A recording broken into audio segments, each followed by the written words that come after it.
well, this guy loves the money, so he's going to be gone in 6 months, and this one loves the business, so as long as I leave him alone to do his job and appreciate what he does, and be fair with him, that he's going to stay around here as long as he can. Mr. Buffett, Mr. Munger, my name is Norman Rentrop. I'm from Bonn, Germany. I want to thank you very much for so patiently listening and answering and sharing yesterday and today.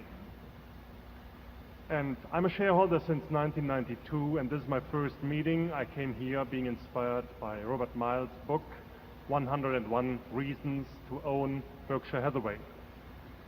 And I was very careful listening to you, the reasons how you pick good people, that it's love for the business and not so much love for the money. And I'd like to hear a little bit more on your philosophies now that Berkshire Hathaway is more and more buying companies, on this, how you make sure that it's true love and how you pick people.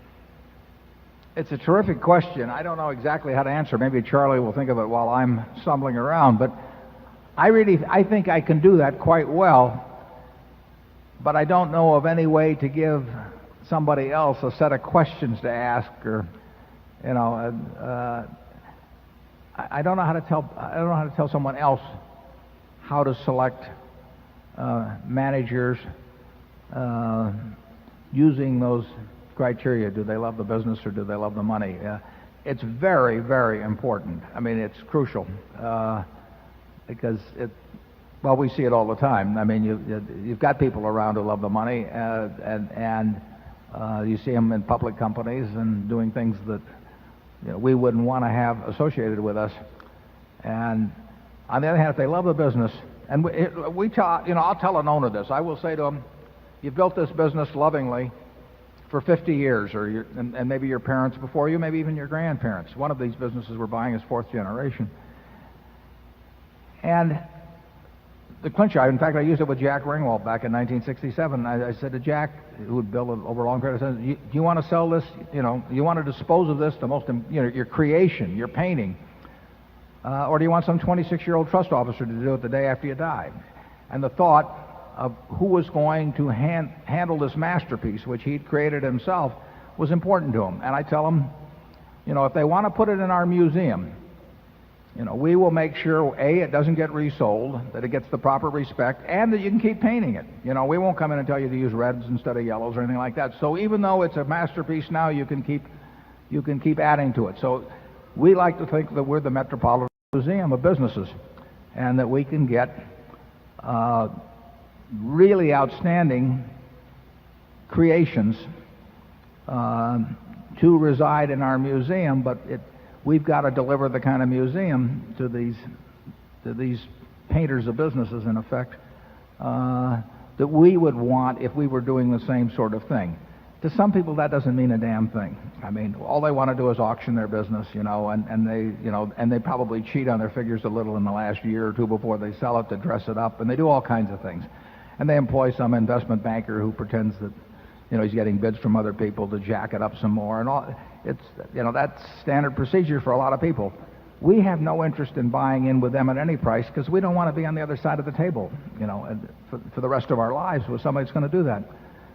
If somebody loves their business, and I love Berkshire, I mean, you create something over a period of time, it means something to you. I mean, you know, some people get it out of how they decorate their home, or some people get it out of, you know, all kinds of different things, their golf game or whatever, but some of us get it out of building a business. And it has to be enormously important what kind of a home it finds. And there comes a time in many situations for estate taxes, or because the kids don't get along, or whatever the hell it may be, why people need to do something with that business, but they don't want it auctioned off, and we have a good home for that. I think I can tell pretty well what people's motivations are when they come in with a business, and so far we've batted pretty well. We've made mistakes, there's no question about that, but in a sense I think they've gotten fewer over the years, and our disappointments with people have been very, very few. We've been wrong about the economics of the business sometimes, but that's our mistake, not theirs. We've seldom been wrong about the people, and I wish I could give you a checklist that you could go down and you could say, well, this guy loves the money, so he's going to be gone in 6 months, and this one loves the business, so as long as I leave him alone to do his job and appreciate what he does, and be fair with him, that he's going to stay around here as long as he can. Charlie, have you got any thoughts on how you separate these people out? I think our culture is very old-fashioned.